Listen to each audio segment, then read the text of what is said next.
যদি গাড়ি দিকে দিয়ে করেন তাহলে মনে করেন আপনাদের কিন্তু শাস্ত্র পুরাণ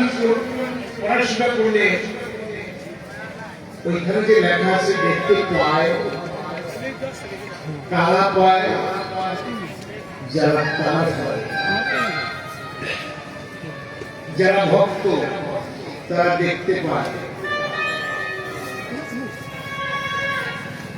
তাহলে কেন আমি এদিকে এদিক করলাম দেখা যায় তাকে দেখতেই হবে আপনাকে এত সুন্দর করে তৈরি করেছে গাড়ি বাড়ি গাড়ি অর্থ বিত্ত বিদ্যা বুদ্ধি কত কিছু দিয়েছে তাকে একটা দেখবেন না সে কি করে হয়